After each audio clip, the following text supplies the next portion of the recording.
बिस्मिल्लाहिर्रहमानिर्रहीम। स्टूडेंट्स अस्सलाम वालेकुम। Computer organization and assembly language के लेक्चर 12 में आपको वेलकम कहता हूँ।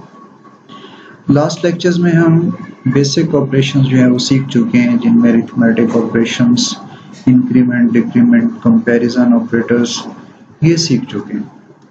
इस लेक्चर में हम इंशाल्लाह कंडीशनल और अनकंडीशनल जंप्स देखेंगे।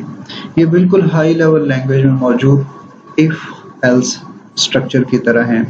जैसे आप इफ एल्स का कोड लिखें, इफ आप कहते हैं कि इफ 5 इक्वल्स 6 देन ये कोड रन हो, अदरवाइज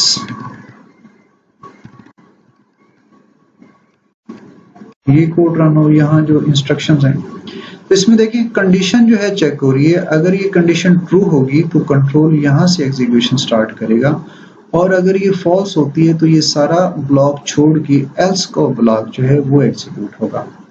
तो इसमें एक तरह से कंट्रोल जंप कर रहा है कंडीशन की बुनियाद पे। ऐसे जंप को कंडीशनल जंप कहते हैं, लेकिन सी या सी लैंग्वेज के अंदर ही गो टू और कोई लेबल, ये स्टेटमेंट जो है ये विदाउट एनी कंडीशन कंट्रोल को जंप करवाती है कि गो टू जैसे ही स्टेटमेंट आएगी मुतलका लेवल पे जो कंट्रोल शिफ्ट हो जाएगा। इस तरह से ये अनकंडीशनल जंप जो है वो हाई लेवल लैंग्वेज में मौजूद है। अब ये चूंकि असेंबली लैंग्वेज जो है वो लोअर लेवल प्रोग्रामिंग लैंग्वेज है, तो इसमें इस तरह की कंस्ट्रक्ट्स तो नहीं है गो टू या इफ एल्स की तरह, लेकिन हमारे पास ऐसे ऑप कोड्स हैं जिनकी मदद से हम यही लॉजिक जो है इम्प्लीमेंट कर सकते हैं। तो उसके लिए हमारे पास जो है वो कई तरह के ऑप कोड्स हैं। Jump if equal, jump if not equal, ये इक्वालिटी की बुनियाद पर फैसला करते हैं। Jump if less or equal, jump if greater or equal, तो इस तरह के जो है। और jump if zero, jump if not zero, jump if carry, jump if not carry। अब ये जो हमारे पास 8 ऑप कोड्स मैंने आपको दिखाए हैं, ये बुनियादी तौर पे जो फ्लैग्स हमारे हैं उनकी बुनियाद पे वर्क करते हैं। इसलिए लास्ट लेक्चर में मैंने फ्लैग्स पे बात की कि किस तरह से कोई इंस्ट्रक्शन जो है वो फ्लैग को अफेक्ट करती है। कंपेयर की जो ऑपरेशन है, कंपेयर की इंस्ट्रक्शन जो है वो अपने दोनों आर्गुमेंट्स को जब कंपेयर करती है, अगर इक्वल हो तो जीरो फ्लैग 1 हो जाएगा। तो ऐसी सूरत में जब जीरो फ्लैग 1 होगा तो ये वाली जो स्टेटमेंट है ये जंप इफ जीरो, यानी जीरो फ्लैग को चेक करेगी कि अगर वो होगा 1 तो ये जंप होगा, अदरवाइज नहीं, यानी कंडीशन ट्रू होगी। और दूसरी जो है जंप इफ कैरी, अब नाम से आपको यकीनन पता चल गया होगा कि ये कैरी फ्लैग को चेक करेगी कि अगर तो कैरी फ्लैग जो है वो 1 है तो ये कंडीशन ट्रू होगी, जंप करेगी, जंप करेगा कंट्रोल, अदरवाइज नहीं करेगा। सो कैरी फ्लैग और जीरो फ्लैग की बुनियाद पे जो हमारे जंप्स हैं वो इन ऑप कोड्स के जरिए होते हैं। सो अब हम इसको एक प्रैक्टिकल एग्जांपल से जरा देखते हैं। जी, हमारा ये बेसिक कोड जो है स्टार्टिंग पॉइंट और एंडिंग पॉइंट, इसमें फर्स्ट लाइन को हमने स्टार्टिंग पॉइंट शो करने के लिए इसका स्टार्ट लेबल दे दिया और यहाँ पे एक इंस्ट्रक्शन दे दी, मूव AX5, AX में कॉपी किया 5 और उसके बाद BX में मैंने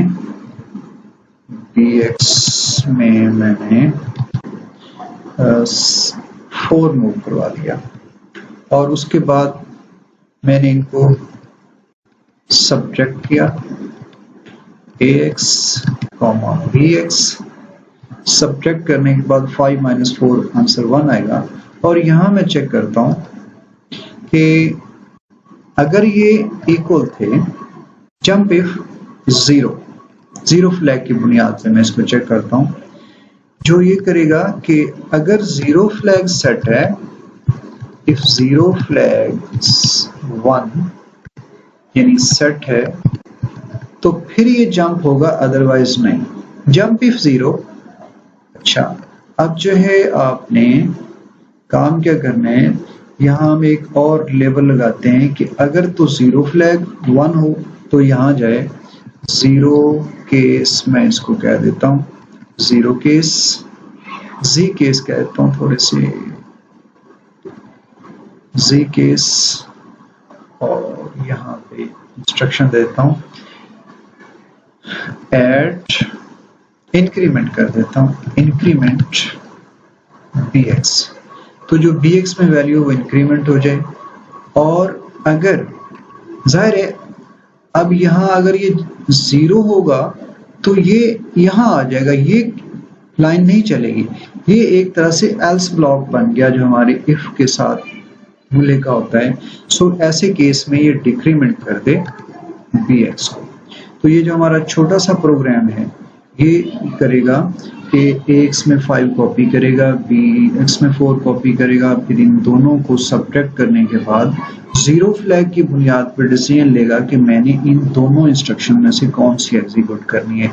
चूंकि हमने jump if zero op code लगा दिया बट ये नहीं बताया कि जंप करना कहाँ पे, तो यहाँ पे हमें ये लेबल देना पड़ेगा जीरो केस वाला, जी केस। इसके साथ आप कॉलन यूज करेंगे जहां आपने ये लेबल लगाना है, लेकिन जहां यूज करना है वहां पे आपने कॉलन नहीं लगाना। सो अब ये प्रोग्राम जो है इस वक्त एग्जीक्यूट होने के काबिल है। सो इसको हम असेंबल करके एग्जीक्यूट करते हैं। जी, हमने अपने इस प्रोग्राम को असेंबल किया, असेंबल करने के बाद इसको डिबगर में लोड किया और ये इंश्योर किया कि हमारा वही सोर्स कोड है। हाँ जी, वही सोर्स कोड है। अब इसको हम एग्जीक्यूट करते हैं। जंप इफ जीरो की बुनियाद पर डिसीजन होगा जी। पहली इंस्ट्रक्शन चली ax में 5, फिर bx में 7, और चूंकि सब्ट्रैक्ट करने के बाद इसमें एक जो है इंस्ट्रक्शन मिस है, सोर्स कोड सेव ना होने की वजह से और सोर्स कोड है, लिहाजा हम दोबारा अपने सोर्स कोड की तरफ जाकर उसको सेव करते हैं और फिर जाके हमने सेव करने के बाद इसको दोबारा जो है असेंबल किया। असेंबल होने के बाद ये डिबगर में हमने ओपन किया और इसको एग्जीक्यूट किया।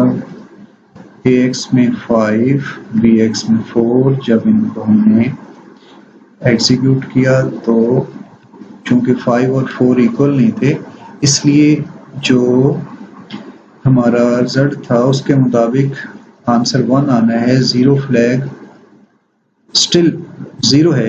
अब चूंकि ये जीरो फ्लैग ऑन नहीं है इसलिए ये कंडीशन जो है फॉल्स हो जाएगी। अब इस कंडीशन के मुताबिक देखते हैं कि नेक्स्ट जो है वो कौन सी स्टेटमेंट चलती है। नेक्स्ट स्टेटमेंट चली हमारी नेक्स्ट जो डिक्रीमेंट वाली है। सो डिक्रीमेंट पे कंट्रोल किया और इसको एग्जीक्यूट किया। आपने देखा कि px जो है वो 3 हो गई। सो ये कहने का मकसद ये है कि इस कंडीशन की बुनियाद पे ये फैसला करेगी कि मैंने कौन सी जो लाइन एग्जीक्यूट करनी है। चलें अब हम इसको कोड को थोड़ा सा और चेंज करते हैं और यहाँ से वापस जाते हुए कोड के अंदर आके हमने वैल्यू सेम कर दी। अब चूंकि ये सेम है, सो अब दोबारा जब इसको हम असेंबल करके चलाएंगे तो अब असेंबल किया और डिबगर में ओपन किया, नाउ इसको हमने चलाया तो अब चूंकि ये सेम है, आप देखें कि जीरो फ्लैग जो इस वक्त जैसे ही ये लाइन एग्जीक्यूट हुई 1 हो गया। अब चूंकि ये 1 है तो ऐसे केस में अब ये वैल्यू जो है डिक्रीमेंट की बजाय कौन सी होनी चाहिए, चूंकि 1 हो गए। जंप इफ जीरो तो फिर जी केस पे जाना चाहिए, इंक्रीमेंट होना चाहिए। तो अब आप इस एग्जीक्यूशन को जरा गौर से देखिएगा कि हमारी नेक्स्ट इंस्ट्रक्शन जो है वो एग्जीक्यूट कौन सी होती है। अब यहाँ एग्जीक्यूट होने के बाद जो आउटपुट आई है वो यहाँ bx के अंदर जो है वो इंक्रीमेंट हुआ है।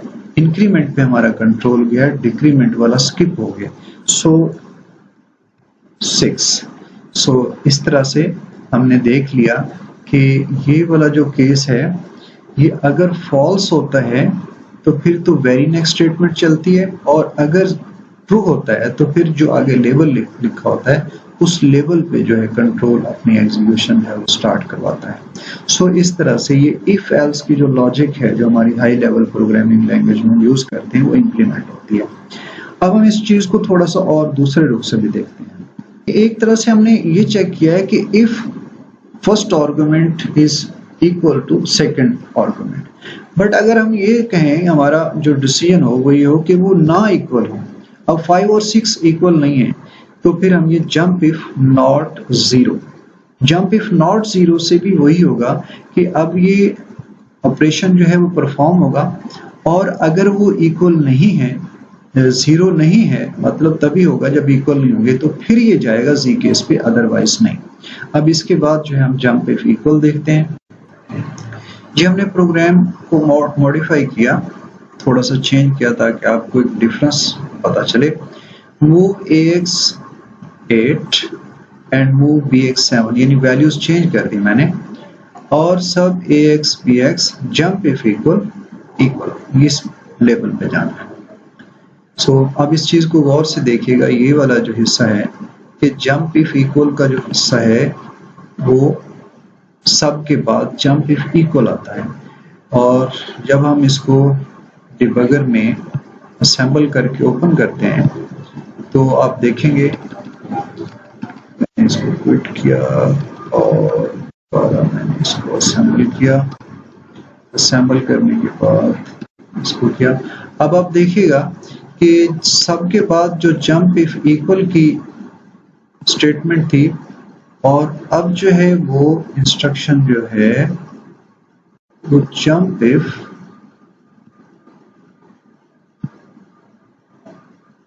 जीरो में चेंज हो चुकी है। आई थिंक आप इस बात को समझ गए होंगे कि ये जंप इफ जीरो क्यों है। उसकी वजह ये कि जंप इफ इक्वल और जंप इफ जीरो का काम एक है। बुनियादी जो कोड या बुनियादी फंक्शन जो है ऑपरेशन वो जंप इफ जीरो से है। जब आप कहते हैं जंप इफ इक्वल, तो इक्वल जब होंगे तब तो जीरो फ्लैग 1 हो जाएगा ना, इट मींस के दोनों की वर्किंग सेम है, इसलिए उसको रिप्लेस कर दिया जाता है जो बेसिक ऑप कोड है जंप इफ जीरो से। जंप इफ जीरो और जंप इफ इक्वल की वर्किंग एग्जैक्टली सेम है। अच्छा, अब ये तो ऐसा इंस्ट्रक्शन, ऐसा ये स्टेटमेंट थी जहां सब्ट्रैक्शन के बाद जो रिजल्ट है वो जीरो जनरेट होता है या नहीं जनरेट होता। समटाइम ऐसा होगा कि अगर ऐसा ऑपरेशन नहीं होगा, उसमें मिसिंग होगा, तो फिर ये कैसे डिसीजन होगा। ये रही वो सिचुएशन जो मैं बात कर रहा था कि अगर कोई ऐसा ऑपरेशन ना हो जो हमारे जीरो फ्लैग के ऊपर अफेक्ट करे, तो ऐसी सूरत में देखिए आप खुद लॉजिकल चीज है कि जंप इफ इक्वल, उसने जीरो फ्लैग को देखना है, बट हमारी लॉजिक ठीक नहीं है कि जीरो फ्लैग को तो कोई चीज अफेक्ट ही नहीं कर रही, इसलिए हमें यहाँ पे कंपेयर की फंक्शन स्टेटमेंट यूज कर सकते हैं, कंपेयर का ऑपकोड कि AX और BX को कंपेयर करो।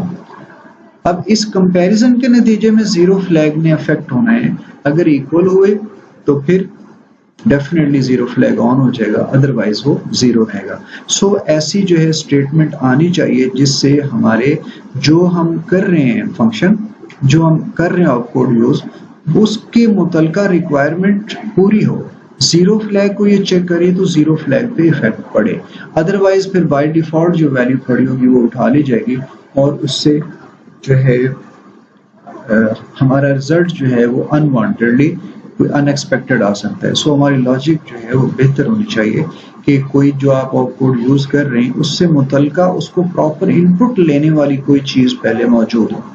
जैसे सब्ट्रैक्शन का फंक्शन है वो सब्ट्रैक्ट करके जीरो कर रहे हैं या नहीं कर रहा, इसी तरह से कंपेयर का जो ऑपकोड है ये भी जीरो फ्लैग को अफेक्ट करेगा, चाहे उसको सेट करेगा या रीसेट करेगा, उसके बाद ही प्रॉपर जो है आप ये जंपिंग कंडीशन यूज कर सकते हैं। बेटे अपना ख्याल रखिएगा, thank you so much. Next इंशाल्लाह हम जंपिंग के जो बाकी रहते हैं, बहुत इंपॉर्टेंट टॉपिक है ये, इसको हम डिटेल से देखेंगे। अल्लाह हाफिज।